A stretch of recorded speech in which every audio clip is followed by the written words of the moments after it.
Tervetuloa eNorssin tekoälyvinkkien pariin. Tällä kertaa tutustumme oman botin rakentamiseen. Esittelijänä toimii Tommi Nurmi. Tekoälystä voi olla kivasti apua opettajan työssä. Näin esimerkiksi monialaisten oppimiskokonaisuuksien luomisessa, josta tämä video kertoo. Ajatuksena on, että rakennamme botin opettajalle avuksi, asettaen sille tiettyjä ehtoja luomisen työn ohjaamiseksi. Valitsemme tällä kertaa työkaluksi Microsoftin Copilot Studion. Microsoftin Copilot Studio on aika kätevä väline tällaisen botin luomiseksi. Se ohjaa kätevästi erilaisten kysymysten avulla kohti sitä päämäärää, mihin olet matkalla. Aluksi voit kuvailla ihan vapaasti, minkälaista agenttia eli bottia olet vailla ja mitä toivoisit sen tekevän.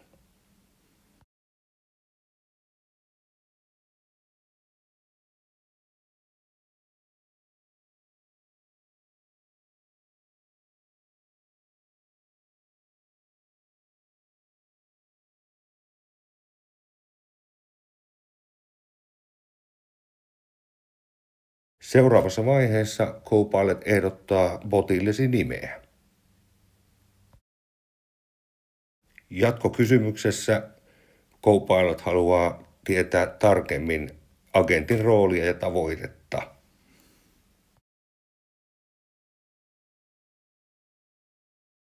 Lopuksi Copilot tiedustelee vielä, haluatko lisätä erilaisia tietolähteitä.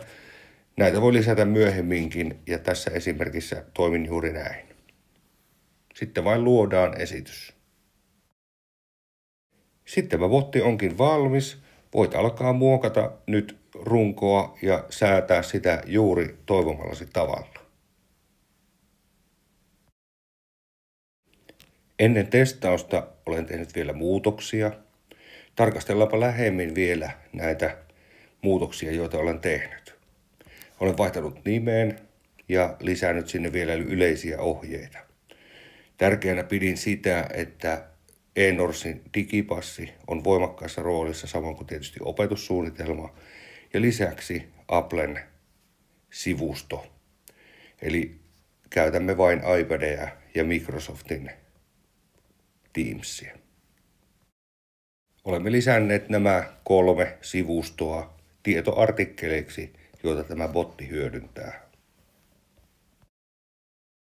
Ja kun kaikki on suurin piirtein valmista, voidaan käydä kokeilemassa tuolla esittelysivustolla, joka löytyy siis sieltä asetussivun oikeasta yläkulmasta, niin voimme käydä kokeilemassa, että miten tämä toimii. Asetusnäkymässä kävin muokkaamassa vielä alkuun muutamia kysymyksiä, jotka ohjaavat suunnittelua. Aluksi botti kysyy, mikä on digipedagoginen tavoitteesi tälle oppimiskokonaisuudelle. Avaan eNorssin digipassin ja kopioin sieltä jonkin näistä tällä kertaa tällaisen ja liitän sen tähän bottiin vastaukseksi. Seuraavaksi botti kysyy, mitä oppiaineita haluaisit yhdistää tässä oppimiskokonaisuudessa. Kirjailen siihen matematiikka, historia ja englanti tällä kertaa.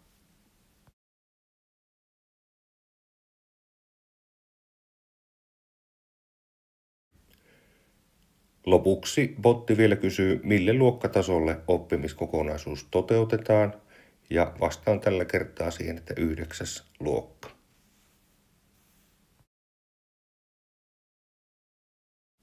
Ja näin botti voi alkaa luomaan kokonaisuutta.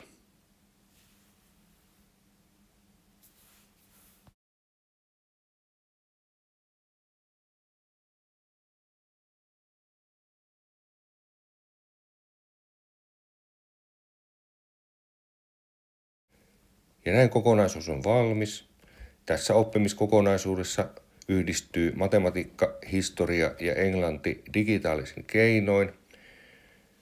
Matematiikan puolelta tilastoja ja diagrammia, historian puolelta historiallista tutkimusta ja isossa roolissa ovat siis nimenomaan Microsoftin Teams ja iPadin ohjelmien käyttö.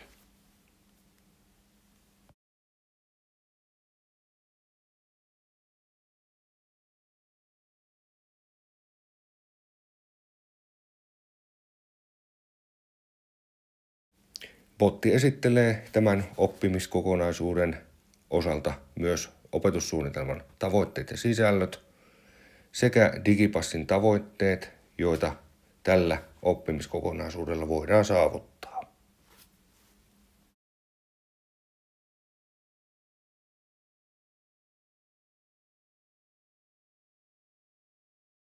Botti esittelee myös vaihtoehtoisen monialaisen oppimiskokonaisuuden.